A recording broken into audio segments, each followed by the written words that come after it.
Local audio engineer and producer Gavin Charles is joining us on Good Morning SKN's Expressions to share with us more about his love and passion for music. Hi, Gavin, how are you? Hey, good morning. Good morning. Okay, music production, I would guess, is difficult in St. Kitts. Can you speak to the limitations that one may face in such a small place? Well, one of the biggest limitations that we have, our difficulties, is the mere fact that, a lot of the persons involved in the music industry in St. Kitts, they, as it says, is only exposed to the music industry of St. Kitts. So we find that, when it comes to, ideas or pricing, they're not aware of what is happening, let's say in Trinidad, St. Martin, Antigua, and so forth. So a lot of the ideas that you may bring to them, sometimes they are not so much open to that, and you would then have to, as the producer, make suggestions that they listen this other production team or this other artist, so that they can see what is happening outside, whether it is in a soca monarch or in the soca industry or the R&B industry and so forth.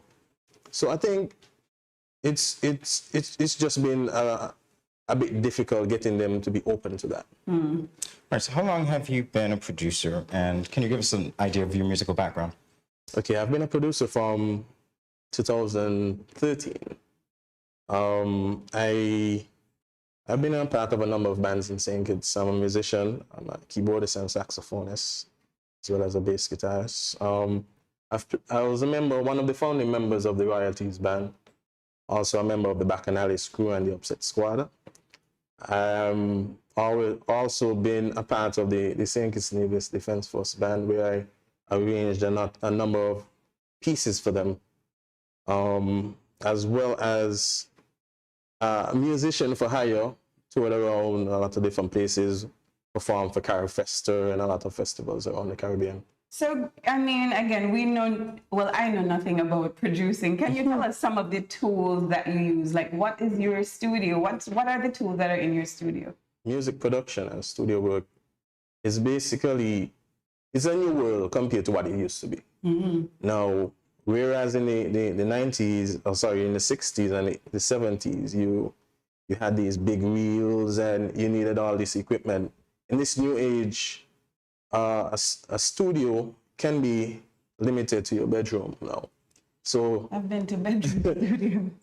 You basically can have a machine, a laptop, whether it is a Mac or Windows, with these modern softwares where you can, manipulate whatever voice you need to or whatever instrument. You no longer have to go in there with let's say a violin. If you wanted your track to have a violin in it, you can now use a virtual instrument where you connect a controller, keyboard, and you get the same violin effect.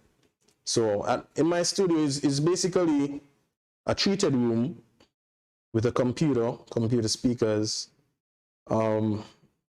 microphones, laptop, of course, controllers, and a bowl of ideas. A bowl of ideas and one man who substitutes for the entire band, I assume.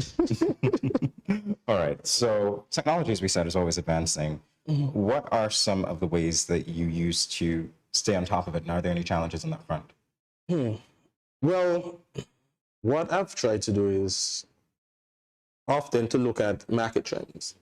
Now, over the years, I've subscribed to a lot of different forums and a lot of different avenues on YouTube where persons will go and evaluate new software, speak about new softwares. Also, I may subscribe, and anything that is new in the market, it will come to my email, and I will then go and check it out and see, is this something that I would like to enhance my sound, enhance my productions? And after then I have to make a decision.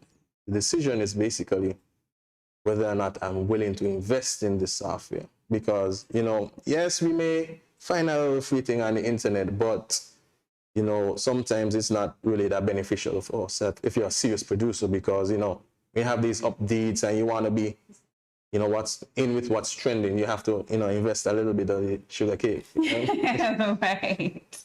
Of course. So tell us about some of the songs that you have produced or the people you've produced for. Okay.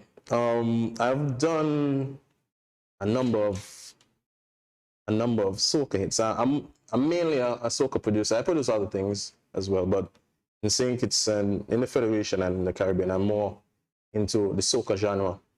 Now, persons I've produced for, wow. So much.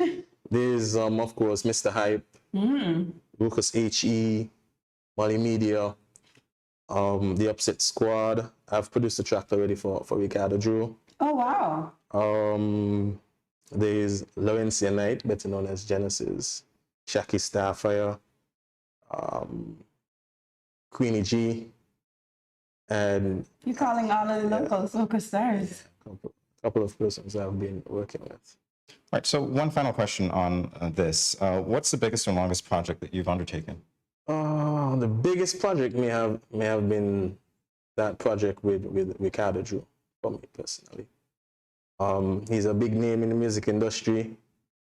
You know, just by how the project took off, like I was excited, I was scared, I was shocked. I felt that, you know, him being who he is, I had a high level to reach at. You know, even from how it started, when I actually received the call from him, because I got in contact with him through a musician friend of mine in Antigua. You know, and I was just shooting out some ideas to the musician, and he was like, "But this is a good idea. I should bring in Ricardo on this." And I was like, "Oh, but no, don't do that." And then before he even answered my message, here's a call coming in from an 869 number. So I was like, "Who's this calling me from this Trinidad number?" And I just said, "Yeah." It's like, wow, Ricardo Drew is on the phone. Yeah, he been blah, blah, blah, blah, blah. I'm excited to hear the end product. Now, when I heard that, it was like, this point, how do I deliver for him? How do I create something that, you know, not just he would like, but, you know, thousands of people. I went in the studio, started cooking, and I would be like, okay, this sound is too local, or it's too far away from the genre, from the vibe that he usually goes for. So let me don't put in that. Okay, I'm gonna put in this. Get this sound too basic. Jump on the phone with another producer. Hey, steady. What do you think about this? Send it off to him. He's back in a couple minutes. Yeah, it's good. And then I back steady. I don't think this is good enough. Bah, bah, bah, bah. Go on, do something else. Send it off to another producer. Comes back. Yes, good job. Send it back to him, and the product, it was just off the chain. So, Gavin, you're going to demonstrate to us exactly how to make a beat live. I'm going to see what a good teacher you are. No pressure.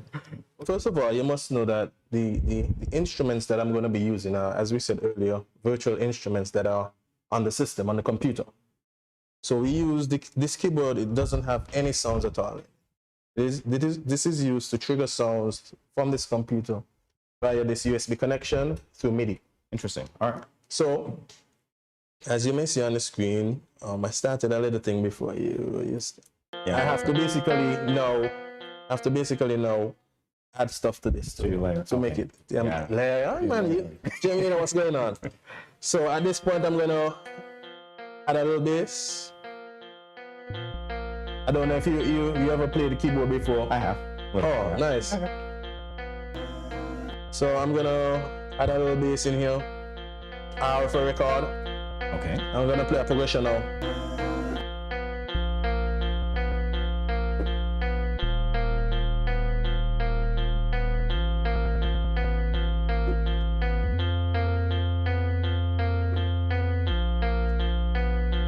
You're making this look too easy. And I know it's not. Nah, well, you must be able to hear it in your head before you put it down. Gotcha.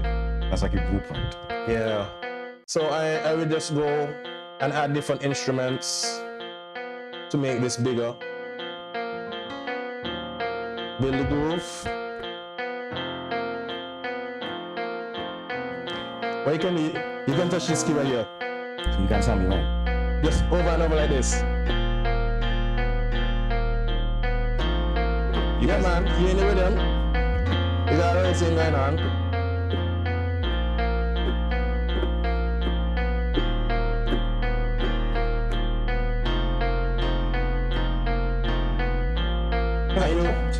Not too bad, not too bad. But you go in, you add instruments, then you put some vocal on it.